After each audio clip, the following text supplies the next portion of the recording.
Maintenant, on passe à la partie s'adapter et on va ouvrir cette partie par un anniversaire qu'on a tous en tête.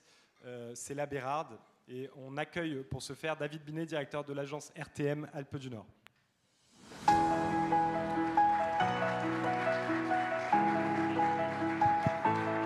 Bonjour. Installez-vous s'il vous plaît.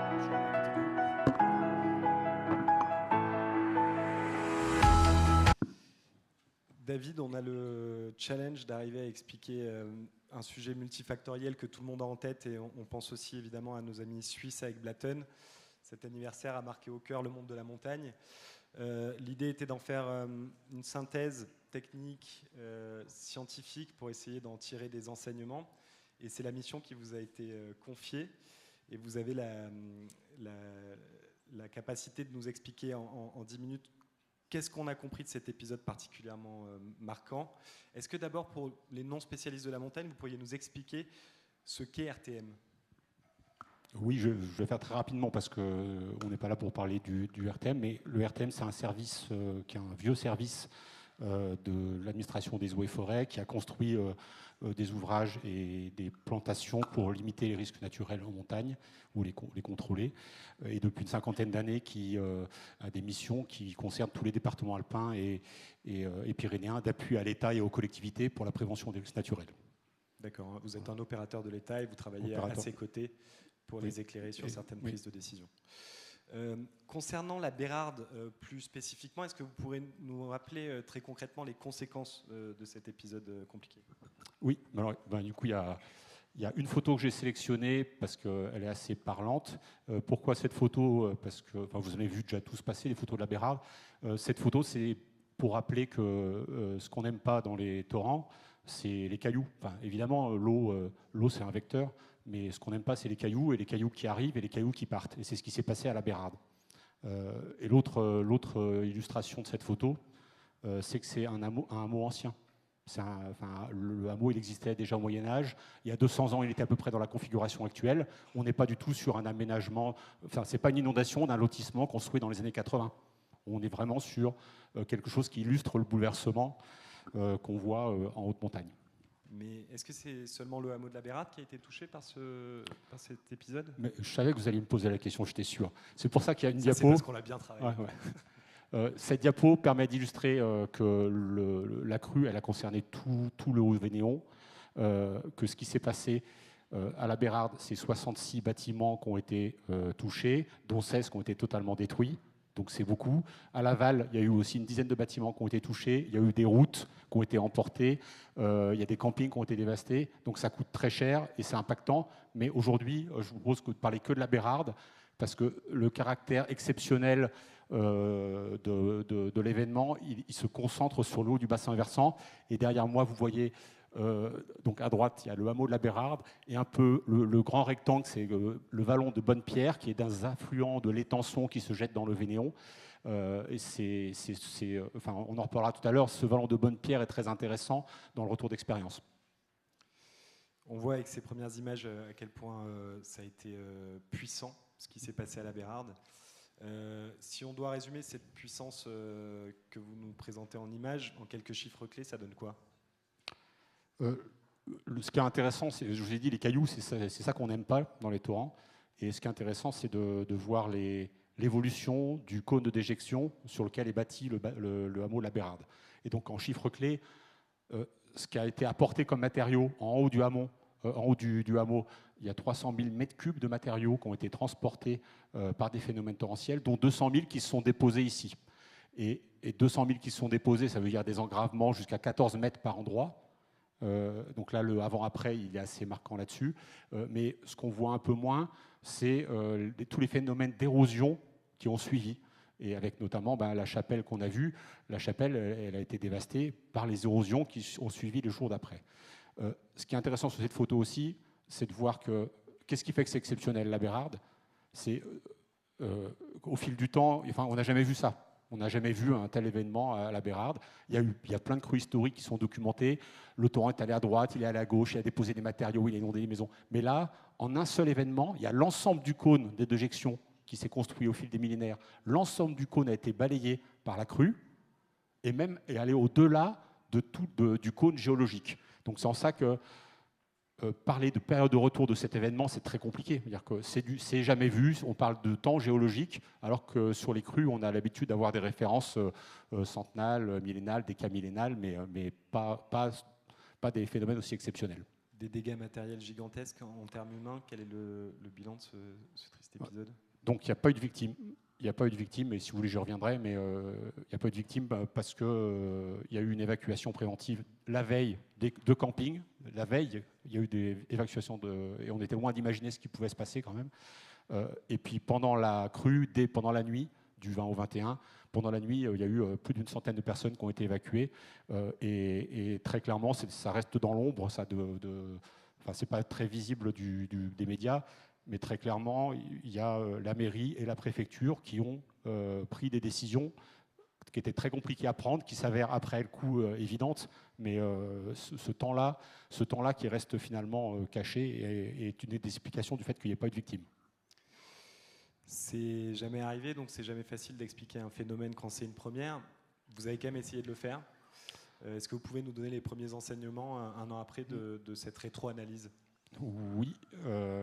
Alors, dès le soir, enfin le lendemain au soir, déjà il y avait en cellule de crise, il y avait déjà l'hypothèse avancée, confirmée de l'aspect multifactoriel, dont la partie glaciaire, sur lequel je reviendrai tout à l'heure. Mais dès ce moment-là, le préfet de Savoie, le préfet de l'Isère a demandé à ce qu'il y ait une rétro-analyse. Donc on avait déjà une idée des phénomènes, et cette rétro-analyse, elle avait pour but d'essayer de...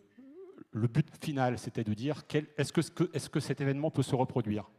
Derrière cette question, il y a quel est le scénario de référence qu'il faut prendre aujourd'hui pour l'avenir de la Bérarde, pour les décisions à prendre, des décisions un peu politiques sur qu'est-ce que doit devenir la Bérarde, et donc à la fois en termes d'aménagement, d'urbanisme, mais aussi en termes d'ouvrages de protection. Donc la question clé, c'était est-ce que ça peut se reproduire ? Est-ce qu'un tel événement peut se reproduire ? Et si ce n'est pas le cas, quel est le scénario de référence qu'on doit prendre ? Et très concrètement, elle s'est déroulée comment cette crue ? Alors, sur cette diapo est illisible, c'est volontaire, mais je voulais absolument qu'on voit que finalement c'est un domaine. L'impression visuelle, c'est il y a plein de domaines de compétences. C'est pas que de l'hydrologie ou de l'hydraulique. Voilà. Il y a plein de domaines de compétences qui ont été mobilisés et il y a plein de partenaires. Ce n'est pas que le RTM qui a été mandaté. On a été mandaté, on a coordonné ça, mais on a travaillé avec tous les acteurs qui sont des laboratoires de recherche, Météo France, également EDF qui a apporté une contribution très importante. Donc c'est vraiment le fruit d'un travail collectif et c'est certainement pas que le RTM. Après, sur le déroulé, je ne vais pas m'attarder là-dessus. Ce qui est important de voir, c'est le petit pic bleu.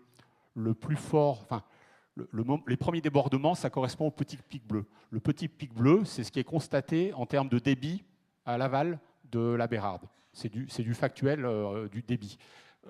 Les autres courbes correspondent à de la modélisation si on prend en compte si on essaie d'expliquer la crue que par l'hydrologie et la fonte des neiges.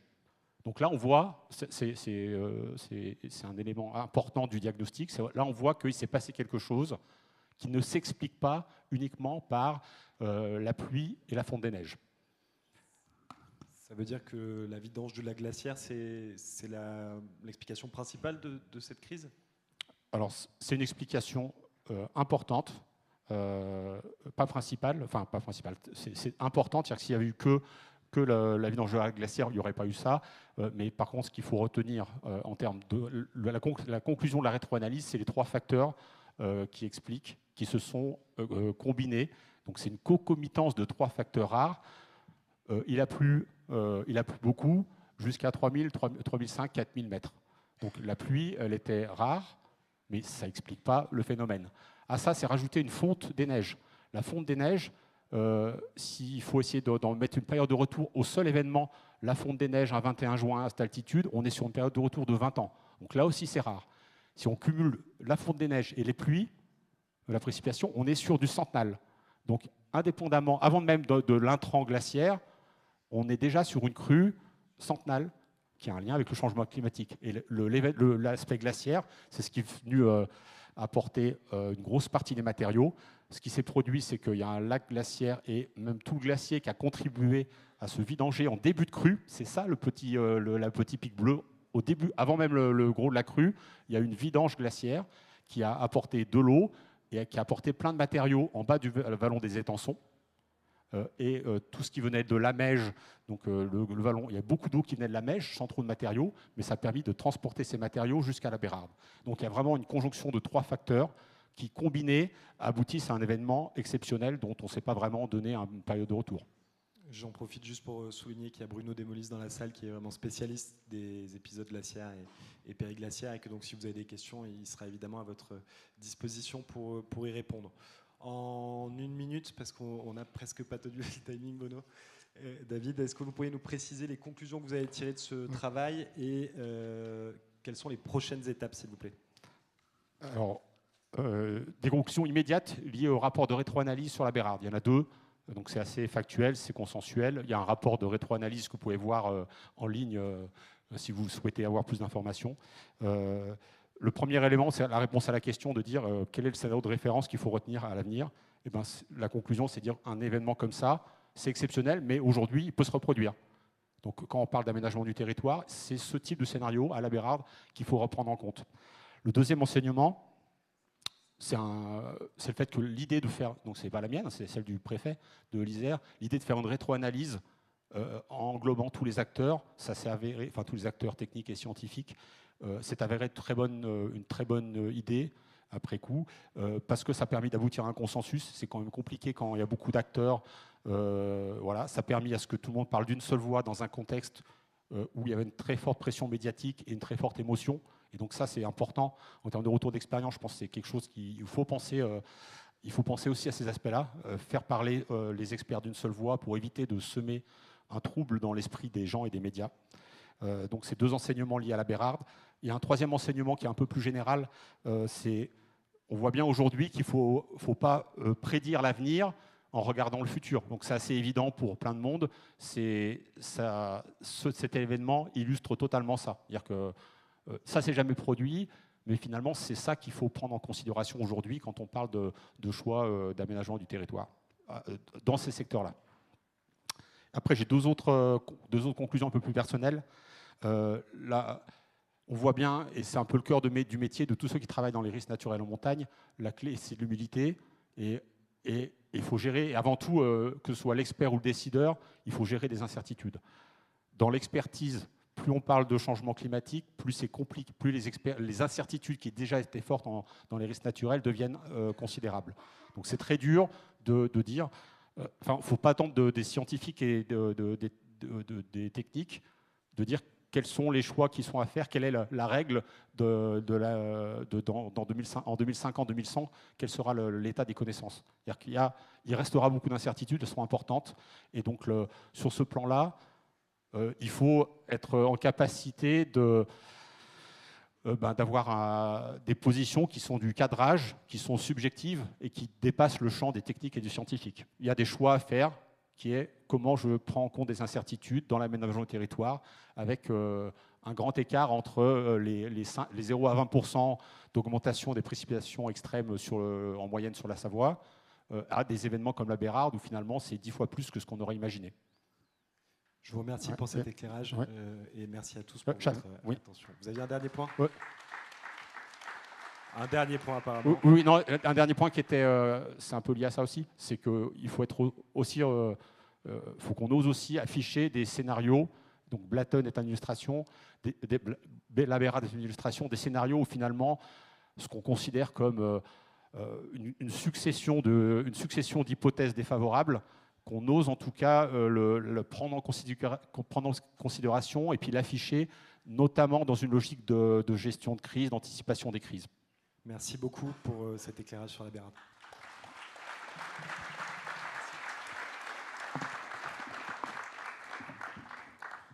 Gestion de crise, prévention de crise, vous avez été très attentifs depuis le début de la matinée. On va finir par essayer de comprendre comment ça se passe entre les services de l'État, les professionnels, l'ensemble des collectivités et qui gère quoi.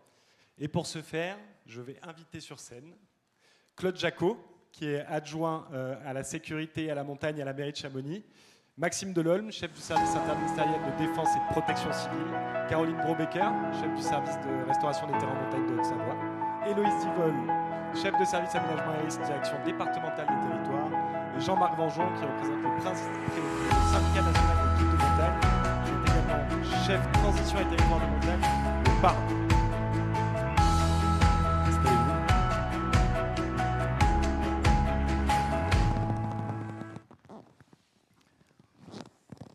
On est nombreux, et on est nombreux parce que quand on parle de prévention et de gestion du risque dans ce pays, c'est assez bien organisé, mais ça implique beaucoup d'acteurs. Et en préparant cette table ronde, on s'est demandé, pour un public peut-être un peu moins expert, comment on allait pouvoir faire de la pédagogie sur qui fait quoi. Et la bonne idée vient de vous, Caroline, merci. C'était l'idée de se dire, elle est collective, mais vous avez eu la primeur, je tiens à le dire, de se dire comment on fait pour prévenir et gérer le risque, et qui fait quoi entre les services de l'État, la préfecture, les collectivités et les professionnels. Un petit mot d'introduction pour dire que vraiment ce que j'ai découvert en préparant cette table ronde avec vous, c'est que gérer les risques, c'est un travail d'équipe. C'est un travail d'équipe qui est à tous les échelons de la décision publique et qui doit aussi s'appuyer sur la responsabilité individuelle. Moi qui suis plutôt un homme de la mer, il faut regarder la météo avant de prendre son bateau, il faut regarder et prendre ses responsabilités parce qu'on a aussi cette responsabilité individuelle. Il n'empêche qu'une fois que celle-ci ne suffit pas, il s'agit de comprendre un petit peu comment ça va marcher. Ce que vous avez sous les yeux là, pour essayer de vulgariser la prévention et la gestion des risques, c'est le tableau un petit peu qui nous explique en 7 points comment on va gérer et prévenir ce risque. Sur la connaissance de l'aléa du risque du territoire, je voudrais peut-être vous entendre côté RTM et nous expliquer comment vous faites ça. Alors effectivement, la connaissance des aléas, des phénomènes naturels, c'est un des 7 piliers de la prévention des risques naturels. Et le ministère de la Transition écologique et de l'aménagement du territoire s'y est pas trompé, puisque c'est une mission qu'elle a confiée de longue date alors, au service RTM. Pourquoi ? Parce que c'est tous ces éléments d'information qui servent d'éléments de connaissance à la mise en place de la politique de l'État. C'est-à-dire qu'on s'appuie sur un observatoire des risques naturels en montagne qui est développé dans les départements alpins et pyrénéens et qui se traduit très concrètement par l'alimentation d'une base de données avec les événements naturels dont on a connaissance. La majorité de la connaissance, elle est acquise par les services RTM à l'occasion de constats sur le terrain, d'expertises que l'on réalise et que l'on renseigne dans cette base de données.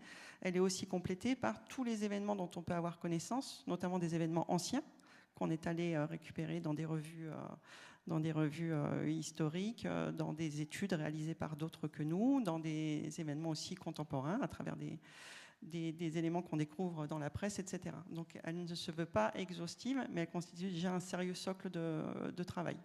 Et au niveau national, aujourd'hui, ce sont un peu plus de 50 000 événements qui sont recensés dans les Alpes, Nord, Sud et dans les Pyrénées. Voilà, et sur la Haute-Savoie, on en a un petit peu moins de 10% qui vont se concentrer pour un quart sur les avalanches, pour un tiers sur les mouvements de terrain. Donc ce qu'on appelle mouvement de terrain, c'est les glissements de terrain, mais aussi les chutes de blocs. Et on a encore un gros tiers qui vont concerner les inondations, mais surtout les crues torrentielles. Merci pour ce premier point sur connaître l'aléa et pouvoir le quantifier, c'est important. Il y a aussi le surveiller et essayer de prévoir ces phénomènes. Héloïse Divol, sur cette partie, est-ce que vous pourriez nous éclairer sur ce que vous faites en termes de surveillance et de prévision ? Oui, merci beaucoup. Alors tout d'abord pour préciser que la prévision des inondations dans des territoires de montagne est complexe, puisque nous sommes en tête de bassin, donc il n'y a pas de retour sur ce qui se passe en amont du cours d'eau pour informer ce qui va se passer en aval. Ceci dit, un service de prévision a été mis en place sur 3 cours d'eau en 2020 sur le département, donc l'Arve de Passy à la frontière suisse, le Gifre avant sa confluence avec l'Arve sur sa section aval, donc au niveau de Marigné, et le Haut-Rhône au niveau de Seyssel. Donc en pratique, ça consiste à, sur la base des prévisions de Météo France, d'en dériver, grâce à notre service de prévision des crues, des débits à l'horizon de quelques heures. L'enjeu, c'est d'avoir quelques heures d'avance sur l'événement lorsqu'il se produit. Et sur la base de ces débits, au niveau local, donc en direction départementale des territoires, nous sommes en mesure d'identifier les secteurs, les quartiers, les bâtiments qui seraient inondés sur la base de ces débits. Donc l'enjeu, c'est principalement de pouvoir informer, donc, dans le cadre de la gestion de crise, la préfète et l'ensemble des services qui seraient mobilisés. Et ils sont nombreux, vous l'avez mentionné en introduction, dans le cadre d'une telle gestion de crise, pour leur donner toutes les informations nécessaires pour faire des choix, tels que des choix d'évacuation préventive, ou savoir quels tronçons de route vont pouvoir être inondés ou quelles écoles pourraient être inondées dans le cadre de l'événement. Donc, de manière très concrète, ce sont des outils à la fois cartographiques et de listing de bâtiments qui ont pu être éprouvés dans le cadre des crues de novembre 2023 et qui ont prouvé leur efficacité et qui continueront bien entendu à être renforcés et à être déployés dans le cadre de la prévision de ces phénomènes. Et encore une fois, je le précise, ça concerne que les 3 cours d'eau que j'ai mentionnés précédemment. Et pour le reste, il y a des enjeux de prévisibilité et de surveillance qui sont plus particuliers et qui dépendent encore une fois de la complexité de la prévision en montagne. Merci pour cette belle transition. Claude Jacot, quand on n'a pas de retour, parce que ça ne fait pas partie des 3 rivières qui sont surveillées, comment on fait quand on est une collectivité pour avoir une photographie et pour surveiller tout ce qui ne l'a pas été par les services de l'État, parce qu'on ne peut pas tout surveiller tout le temps. Et à Chamonix-Mont-Blanc, comment ça marche ? Alors, s'agissant de l'eau, et après je passerai aux avalanches, on essaie de travailler en anticipation sur la base des prévisions météo. Donc on a un lien très étroit avec Météo France. Dans un premier temps, on cherche à savoir dans quel contexte les crues peuvent se déclencher. Donc on est, comme aujourd'hui, depuis quelques jours, avec un isotherme qui est très haut en altitude. Donc la neige fond jusqu'à 4300-4500 mètres d'altitude. On voit l'après-midi l'arve et les affluents qui sont très très fournis et qui sont très actifs. Si on devait ajouter un orage ou un blocage orographique là, on passerait d'un niveau de vigilance normale à une vigilance renforcée, et probablement qu'on activerait la cellule de crise avant l'arrivée des 10 orages. Après, cette difficulté-là, elle est renforcée s'il devait y avoir un blocage orographique, ce que l'on entend maintenant dans les reportages, lorsque, par exemple, sur des épisodes Cévenol, des quantités d'eau colossales. On peut seulement s'organiser et organiser les services en patrouille pour savoir quelle est la réalité du niveau. On a des repères dans la vallée, c'est pas d'aujourd'hui. Hein. Il y a une culture quand même de surveillance des torrents qui existe depuis longtemps. Et prendre les décisions au fur et à mesure que la montée des eaux se présente, si elle est progressive. S'agissant des avalanches, on a développé beaucoup de progrès, si vous voulez, dans l'observation de la situation sur les zones de départ des phénomènes avalanches, autant que faire se peut, c'est-à-dire on a des caméras qui surveillent, on a des perches à neige qui sont installées dans des endroits intéressants, c'est-à-dire qu'ils ne vont pas se faire emmener à la première avalanche, et en même temps pour les observer de la vallée. Et puis on a des observateurs de terrain dans le cadre d'un marché public qui était remporté par la compagnie des guides de Chamonix, ou des guides spécialisés en observation au niveau météo, sillonnent la montagne, avec aussi des endroits réguliers, avec l'établissement de profil, ce qui nous permet de répondre à la question, y a-t-il des couches fragiles persistantes qui habitent la montagne, et quelle serait la quantité de neige mobilisable si on devait être confronté avec des départs d'avalanche. Merci Claude pour la transition parfaite. Les professionnels ont toute leur place dans cette capacité à bien comprendre le risque, parce que vous êtes au quotidien avec vos clients en haute montagne notamment. Est-ce que vous pouvez nous expliquer un petit peu comment vous voyez votre rôle en tant que président du syndicat national des guides de montagne et comment au quotidien vous l'orchestrez? Alors le rôle déjà des guides, c'est de concevoir et d'encadrer des projets d'alpinisme, alors toutes les activités alpines, depuis le ski de randonnée, la cascade de glace, l'escalade, la randonnée, tout ce qu'on veut, avec des clients en montagne et notamment en haute montagne. Donc avant tout, c'est ça le rôle des guides, et de faire en sorte que, si possible, on réussisse le projet, mais surtout qu'on revienne vivant et que ça se passe bien. Donc ça, les guides sont vraiment dans cette logique-là.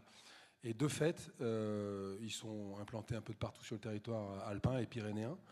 Il y en a aussi un petit peu dans le Massif central et dans d'autres massifs, mais c'est vraiment là que ça se passe. Et puis, sur les 1400 adhérents de mon syndicat, il y en a quand même 900 qui habitent à moins d'1 heure d'ici. Donc vous voyez un petit peu où se répartissent le gros des bataillons.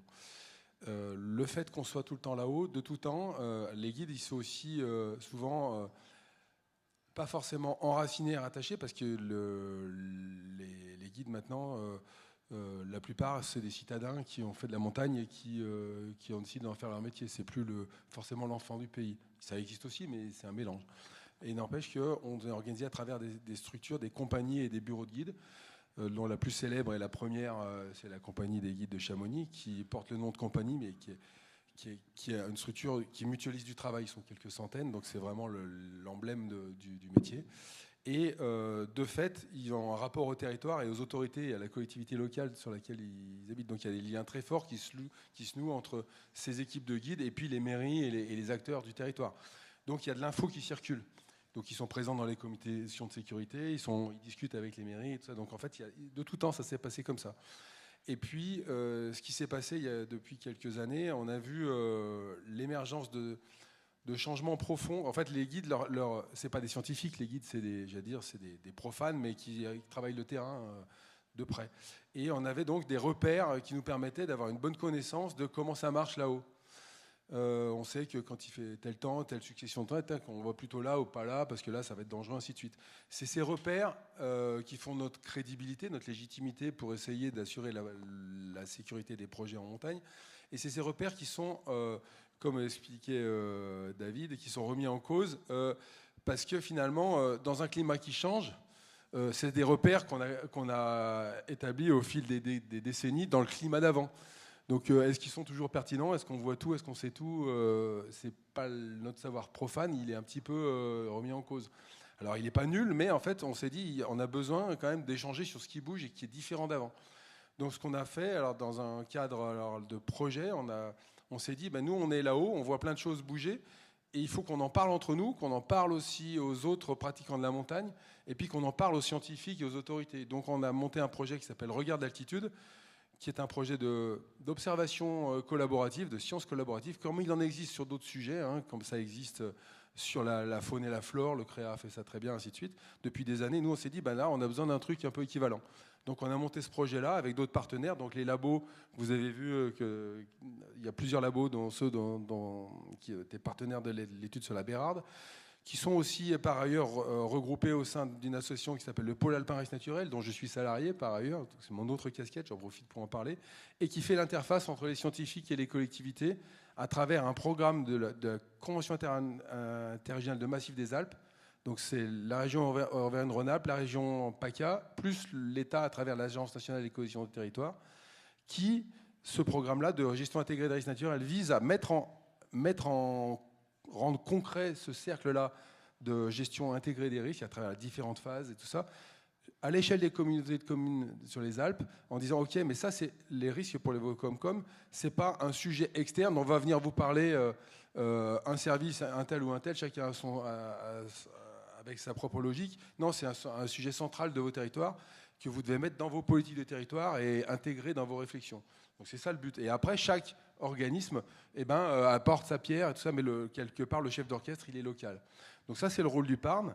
Et on s'est appuyé sur le Parn pour monter un partenariat Regard d'altitude avec le Parc national des Écrins, qui était un lieu d'expérimentation, deux labos du Parn, donc de IRSTEA et puis des DITEM, qui travaillaient sur les chutes de blocs liées au permafrost ou la forêt comme protection. Et puis les syndicats des guides en disant, mais les guides, on est là-haut, on peut mentionner ce qu'on voit qui nous paraît bizarre, qui change.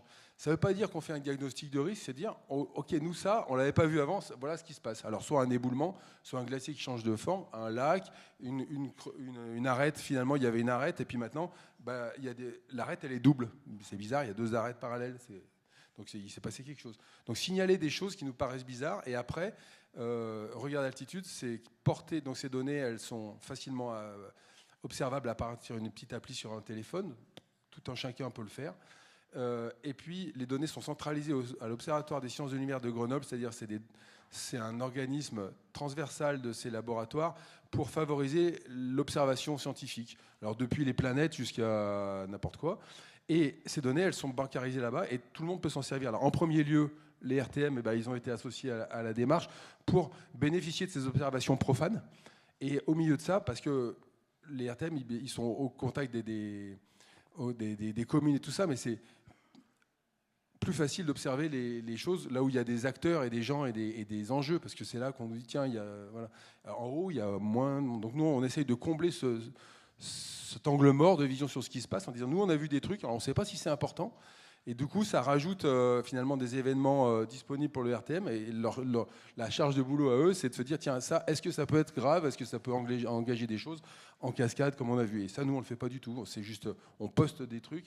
Simplement, l'avantage, c'est que ces posts, ils ne se perdent pas, ils sont bancarisés, ils vont être cumulés, et on peut en avoir une vision annuelle, et ainsi de suite. Donc c'est ça, en tant que syndicat, c'est ça qu'on a mis en place pour favoriser la collecte d'informations et le partage de cette information. Et on n'a pas d'action, j'allais dire, experte sur l'analyse de ce qu'on observe et est-ce que c'est grave ou pas. Non, mais vous apportez une donnée précieuse dans un endroit où c'est sûr qu'il y a moins de monde qui passe qu'ailleurs, donc c'est là qu'on voit l'importance des professionnels. Une fois qu'on a cartographié le risque, qu'on le comprend mieux, il y a une partie qui est importante, qui est l'information préventive et l'éducation des citoyens.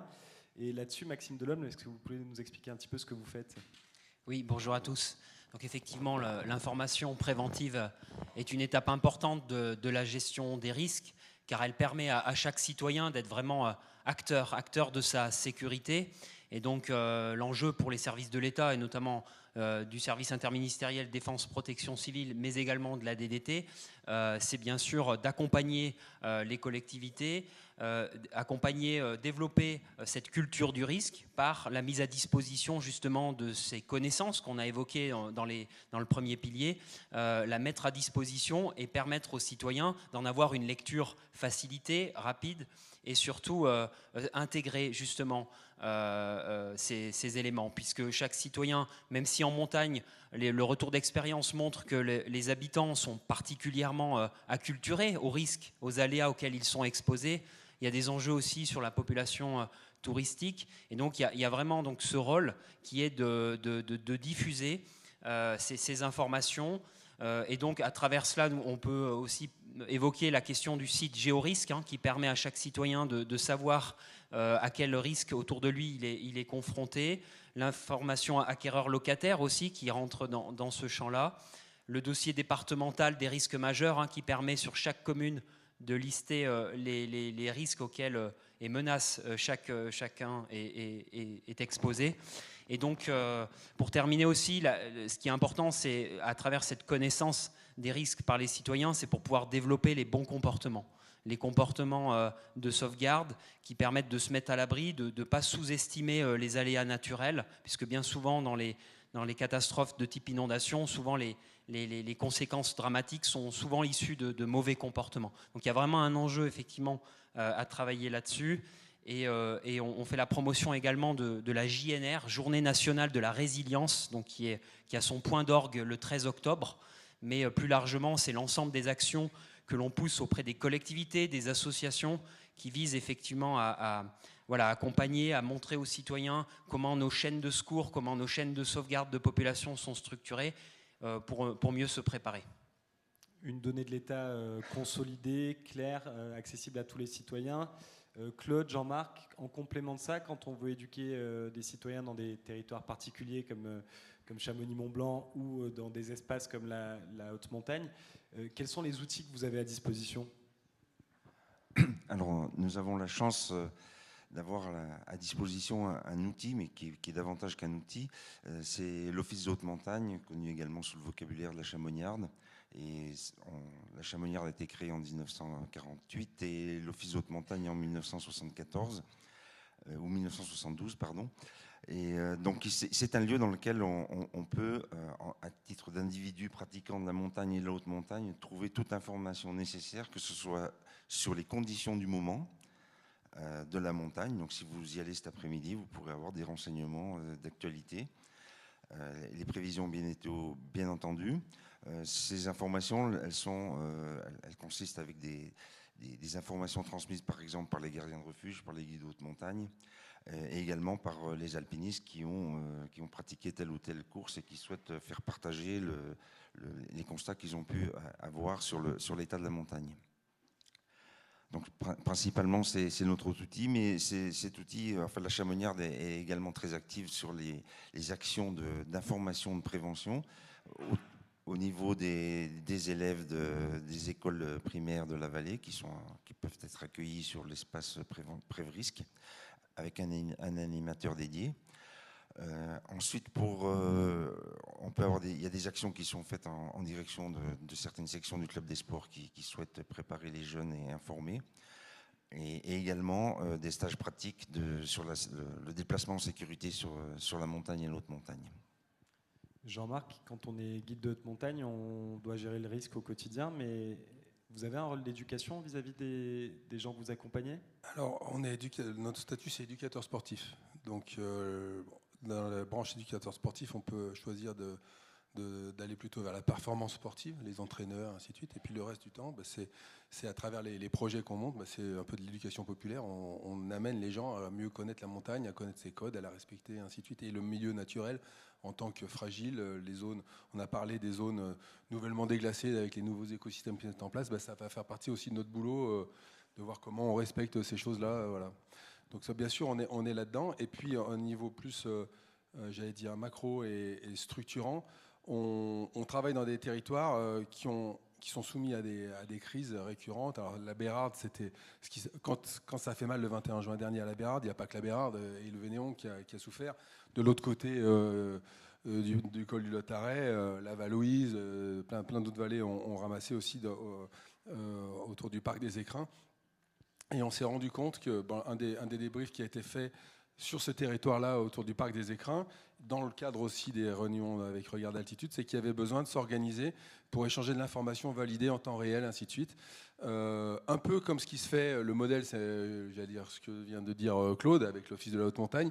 Simplement, là-bas, le défi, c'est que c'est 2 régions, 2 départements, 3, 7 communes, voilà.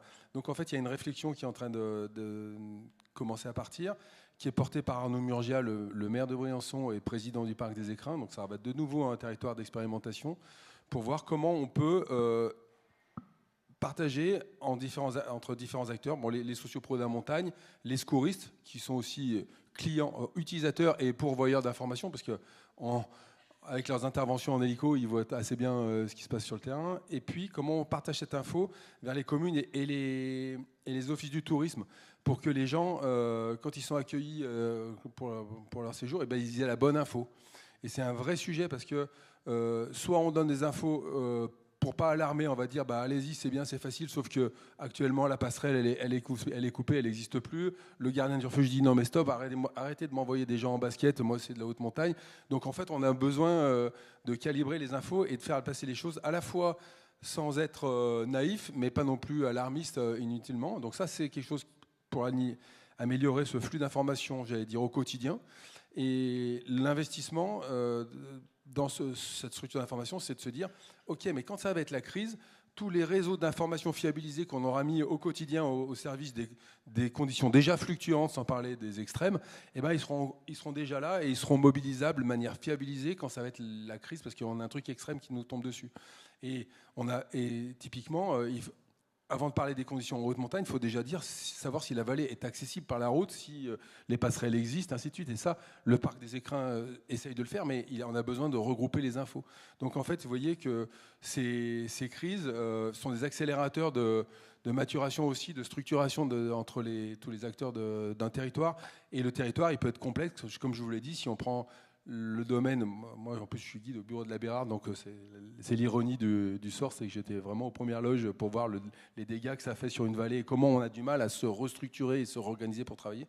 Et ben, il faut accélérer ça, mais à l'échelle du bon territoire. Et ça, c'est un travail qui n'est pas si simple à faire parce qu'il faut réunir des acteurs qui sont loin les uns des autres et qui, à la base, ne voyaient pas pourquoi ils partageraient ces infos. Donc il faut arriver à convaincre. Créer du commun et essayer de travailler ensemble, c'est le but de cette journée. Une fois qu'on a essayé d'informer au mieux, de manière préventive, d'éduquer les citoyens, il y a un sujet qui est la prise en compte des risques dans l'aménagement. Ce point-là, il est plutôt traité côté DDT ?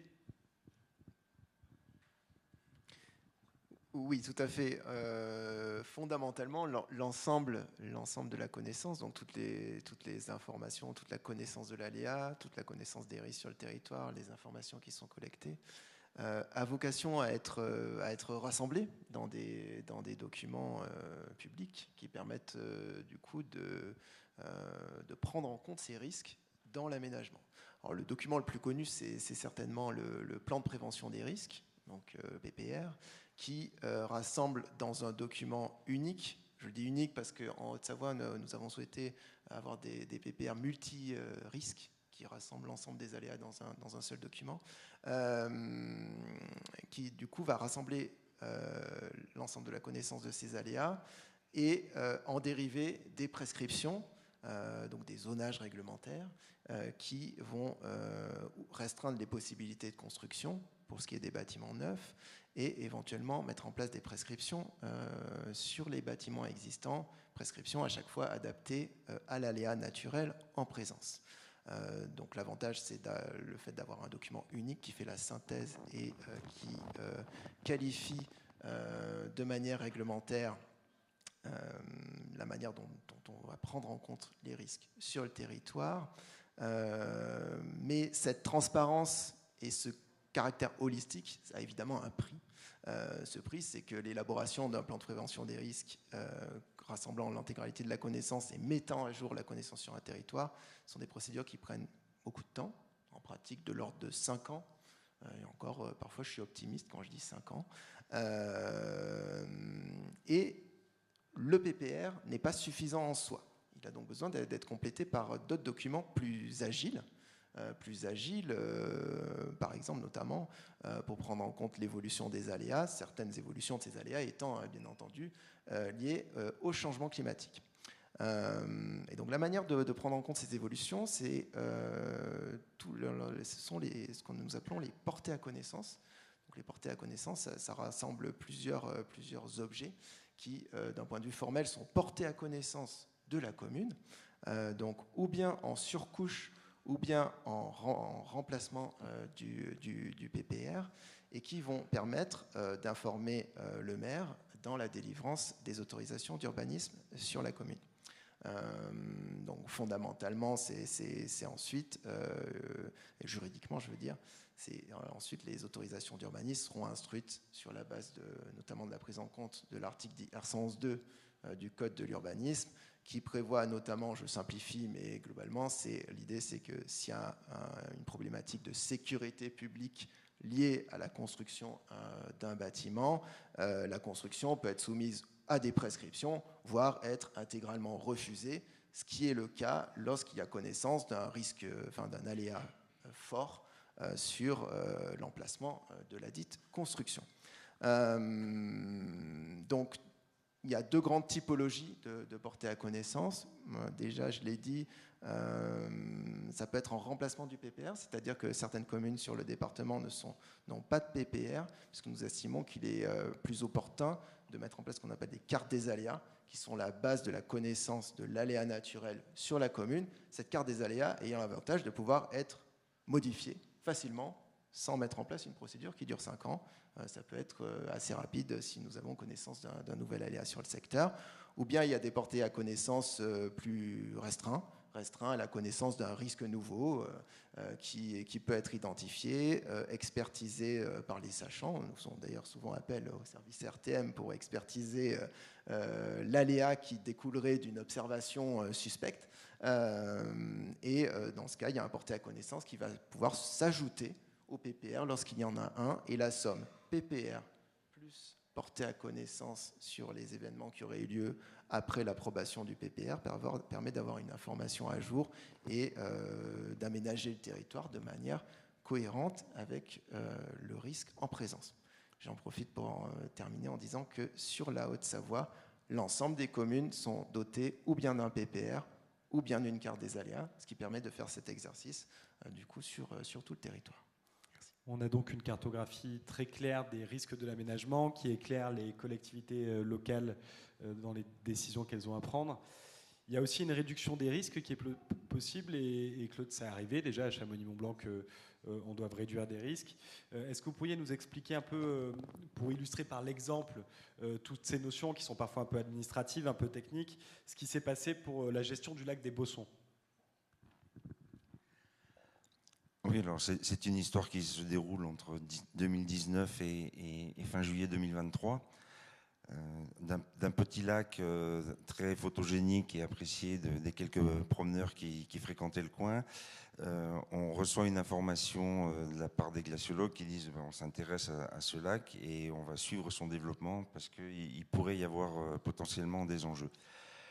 Donc rapidement, sous l'égide du préfet, un comité de pilotage est mis en place avec une configuration, si on rassemblait les services qui sont ici présents, on ne serait pas loin de la configuration du comité. On s'est réunis à 12 reprises. L'étape clé, ça a été lorsque on a eu connaissance, suite à une mission de radar, de la topographie du lit rocheux sous la glace. Parce que l'élément important, c'est que ce lac est né uniquement parce qu'il y avait environ un tiers du périmètre qui était constitué de glace. Et donc la glace permettait à l'eau de s'appuyer et au lac de se développer. On a compris que le lit rocheux allait faire que l'écoulement du lac se ferait dans le torrent des Bossons. On a compris également que lorsque le retrait glaciaire serait terminé, le torrent de la Creusette ne coulerait plus. Donc si on regarde le glacier d'en bas, à gauche, mais à droite, en direction du torrent des Bossons.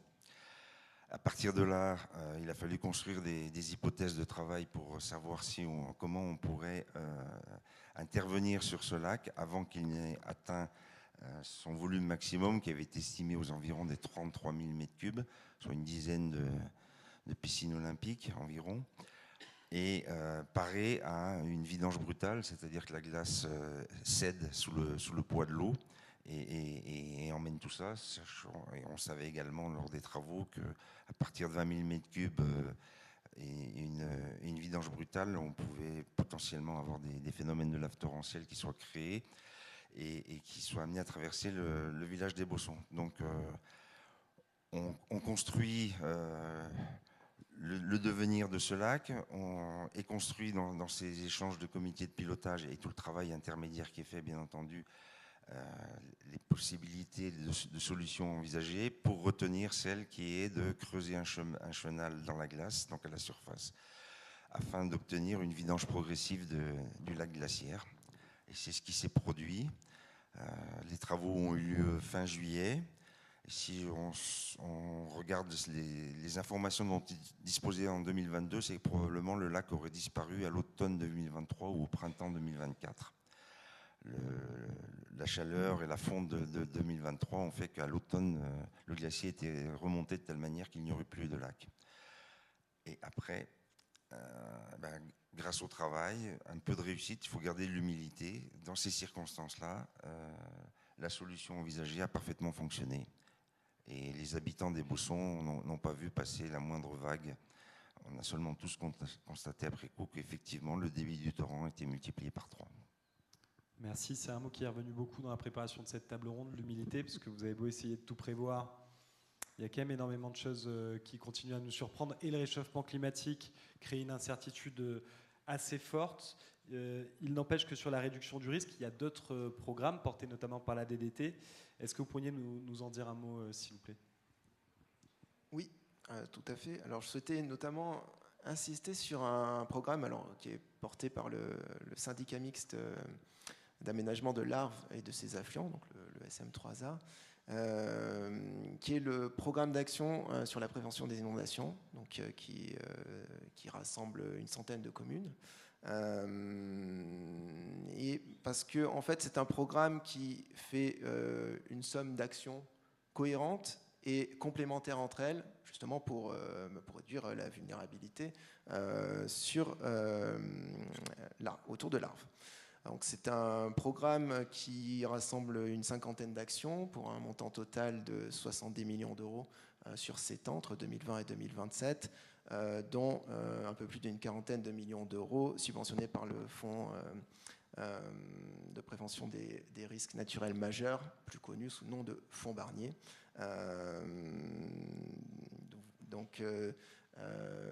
Et ça va rassembler des opérations du type confortement de digue, restauration de berges, action également directement auprès de sensibilisation, auprès des particuliers. Évidemment, le plus gros des travaux sur ce papier étant concentré autour de Bonneville, avec la mise à niveau de l'ensemble des systèmes d'endiguement sur la commune.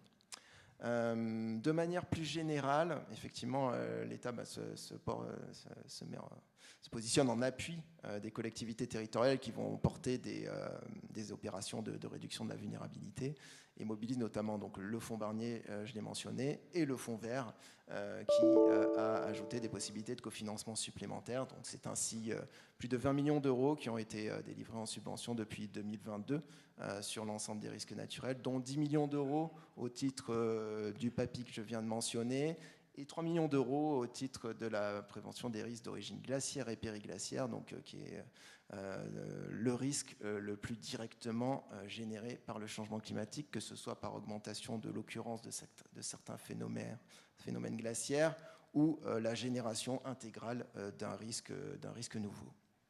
Merci pour ce point. On va être obligé de faire preuve d'une synthèse incroyable pour finir les 2 derniers points en 6 minutes. Et merci à toutes et tous pour votre attention. Le déjeuner approche, rassurez-vous. Sur la préparation face à ce risque, pour le coup, Maxime Delhomme, vous avez un rôle assez majeur sur cette partie-là. Effectivement, dans le service, enfin la préfecture, au niveau départemental, dans cette préparation à la gestion de crise, on a sur les figurés l'organisation des secours, mais en réalité c'est plus largement la réponse de sécurité civile. Notre rôle premier est surtout de coordonner. On voit que l'ensemble des acteurs, on le voit autour de la table, mais également aussi dans la salle, les acteurs du risque sont importants de la gestion de crise, et on a un rôle majeur à bien se coordonner pour avoir une réponse efficace, et c'est tout l'enjeu du service pour apporter aussi à Madame la Préfète tous les éléments qui lui permettent de décider en cas de crise, avoir une gestion qui soit efficace. Donc ça passe par un certain nombre de plans, ça va de la gestion des vagues de chaleur au plan de secours en montagne, et j'en passe. Ce qui est important aujourd'hui aussi, c'est d'insister, c'est que le maire reste avant tout le premier acteur de la sécurité de ses concitoyens, et on a aussi ce rôle d'accompagnement dans la gestion de crise à travers un appui à l'élaboration des plans communaux de sauvegarde. Les plans communaux de sauvegarde sont aujourd'hui une obligation pour l'ensemble des communes de la Haute-Savoie, et il est important qu'ils puissent être mis en place, non pas pour avoir un plan, mais bien pour être efficace en cas d'événement. Et on sait que sur Chamonix, et je pense que M. Jacot, vous pourrez le détailler, à travers les commissions de sécurité, puisqu'effectivement, pour gérer ces événements, il est important de bien s'entourer. C'est un espace collectif pour une responsabilité qui, elle, est individuelle. Et effectivement, donc voilà, c'est un accompagnement auprès des élus et la promotion, effectivement, de ce type de commission. Et je pense que M. Jacot pourra nous en dire un peu plus sur celle de Chamonix. Merci pour cette transition. Claude, à Chamonix-Mont-Blanc, la commission sécurité, elle se regroupe quoi, 320 jours par an? Vous avez combien de temps de gestion de crise sur une commune avec autant d'aléas naturels? Alors, tout d'abord, rappeler effectivement qu'on est sur des responsabilités individuelles, et M. Fournier, notre maire, me confie l'organisation des travaux de cette commission. Et il en garde la responsabilité, mais je pense qu'on la partage. Ça se passe très très bien et c'est très complémentaire. Alors, finalement, la commission, lorsqu'on l'a réunie, c'est un moment particulier, puisqu'on a détecté potentiellement un phénomène qui s'approche. Notre but, c'est d'essayer de travailler au maximum en anticipation. Et ça, on le fait par rapport aux observations dont j'ai parlé tout à l'heure et aux informations qu'on cherche à recueillir. Et également en s'appuyant sur des prévisions météo, sur des images radars qui nous permettent de travailler en anticipation.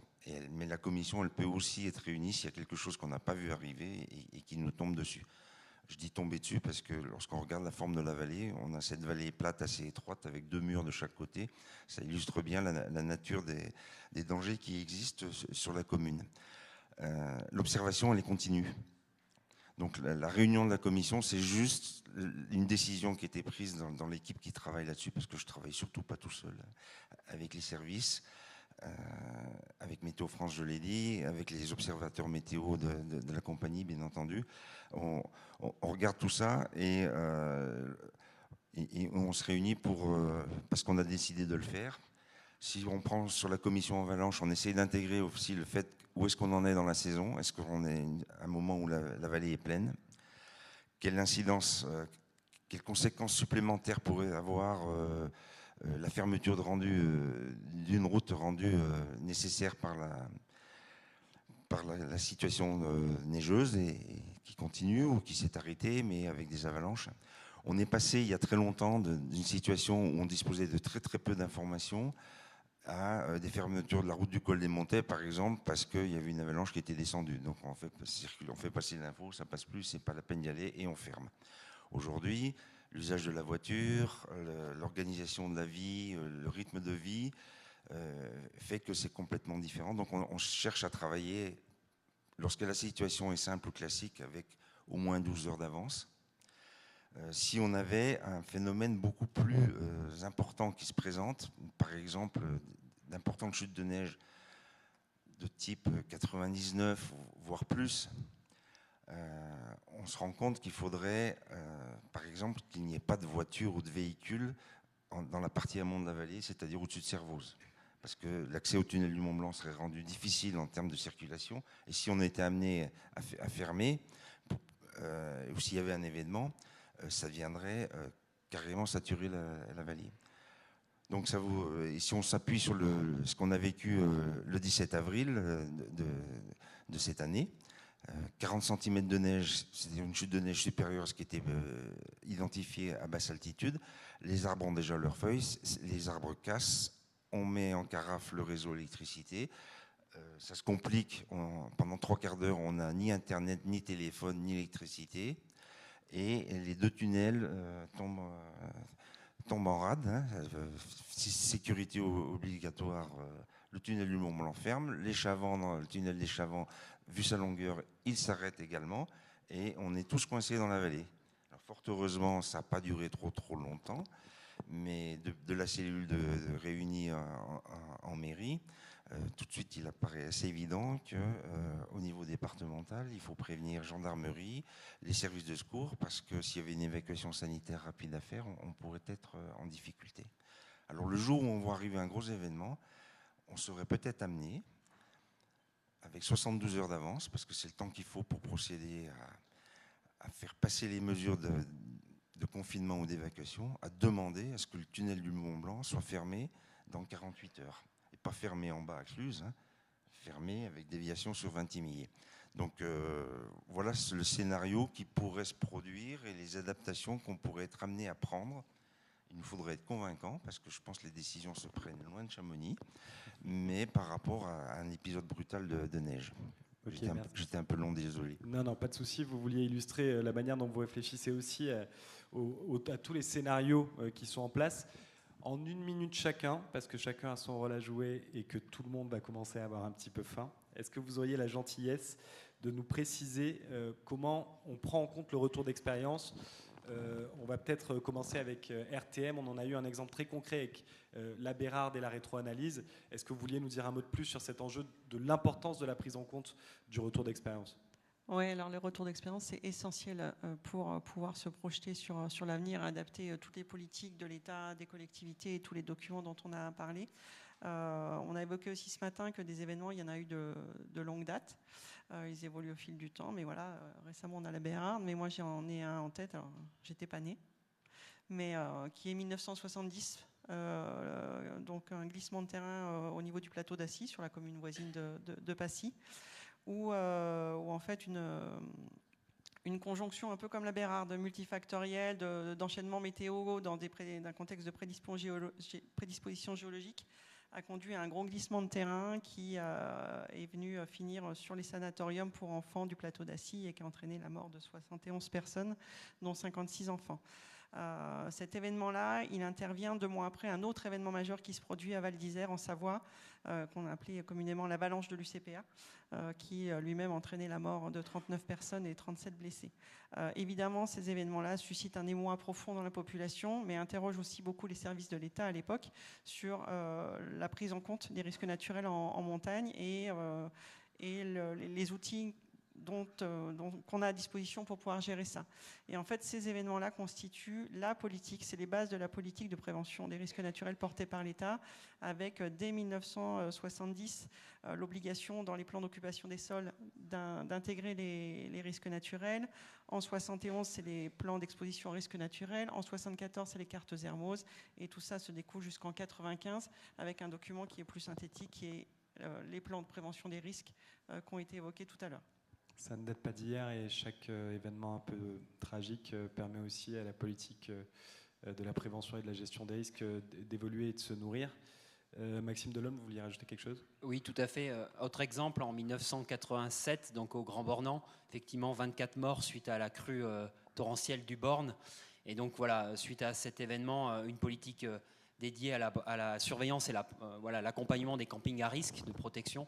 Et donc il y en a un certain nombre, y compris sur Chamonix, et qui permettent de mieux appréhender effectivement sur ces sites sensibles les différents aléas. Merci. Claude, vous vouliez rajouter quelque chose sur ce retour d'expérience, les choses que ça a permis de faire évoluer dans la vallée ? Très rapidement, la manière de travailler, le travail d'équipe qui a été mentionné tout à l'heure. Aujourd'hui, on peut, entre guillemets, passer commande sur des études à réaliser par les experts sur, par exemple, l'état du glacier sur le dôme du Goûter, ou à quelle vitesse les glaciers vont-ils se réchauffer, ou comment se produisent les avalanches de glace, ou les effondrements, les écroulements de glace. Et avec un système donc scientifique et universitaire de mise en place de travaux de recherche, de thèses ou autres, mais surtout la liaison entre nous et le partage de conclusions intermédiaires ou d'observations intermédiaires qui pourraient impacter la vie en vallée. Et ça, je pense que c'est un élément très très important du retour d'expérience de l'histoire du lac glaciaire des Boussons. Merci. Héloïse Duvol. Oui, merci. De mon côté, je souhaitais revenir sur la catastrophe de Montroc, puisque nous sommes à Chamonix, et c'est un événement qui a eu lieu sur cette commune en 1999. 12 personnes qui ont été emportées par une avalanche. C'est une catastrophe qui a amené à modifier la manière dont nous prenons en compte l'aléa avalanche dans les plans de prévention des risques.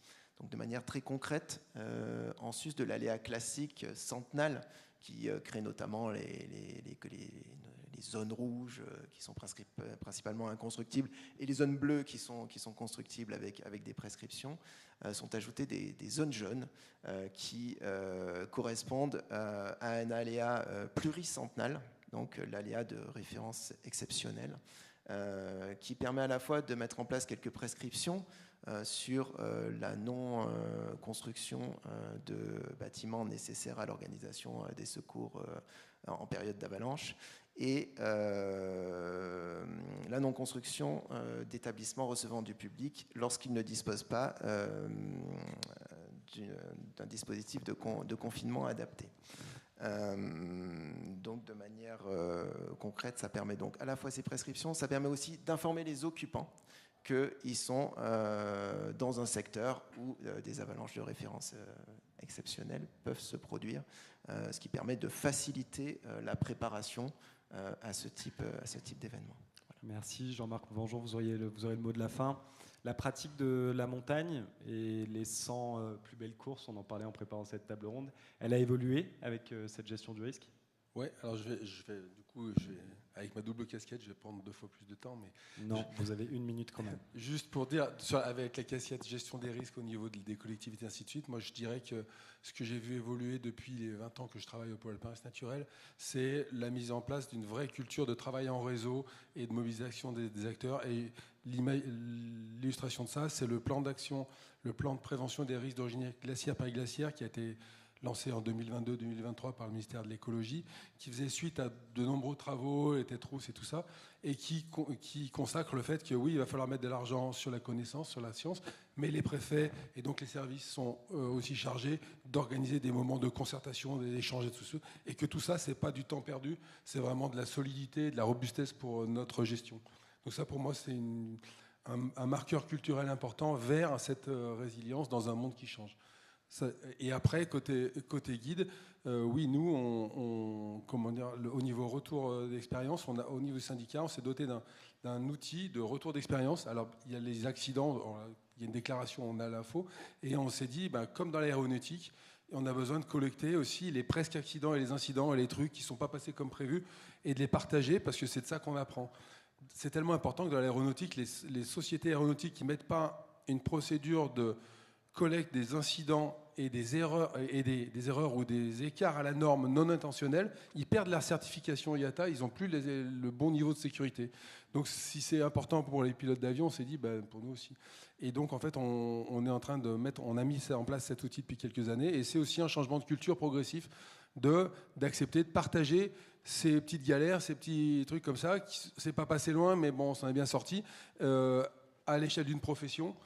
Et pourquoi pas à l'échelle de tous les pratiquants de la montagne dans certains cas, pour dire on a besoin d'apprendre de ces petits moments chauds pour éviter les catastrophes, parce qu'en fait les ingrédients sont les mêmes, c'est simplement que ça ne s'est pas enchaîné de la même manière, donc ça arrivait à rien du tout, ou ça arrivait à une catastrophe. Finalement les ingrédients sont les mêmes, on a besoin d'apprendre aussi des petits incidents. Donc ça c'est au niveau culturel et dans le syndicat, c'est quelque chose qu'on pousse maintenant depuis 2018, les assises de la sécurité qu'on avait organisées à Nice, suite à des années très très accidentogènes pour nous, dans un cadre avalanche, ainsi de suite. Donc voilà le type d'enseignement qu'on en a tiré. Il me reste à vous remercier tous pour le travail que vous avez fait ensemble pour préparer cette table ronde. On espère que c'était à peu près clair dans la salle. Vous avez vu qu'il y avait beaucoup d'acteurs.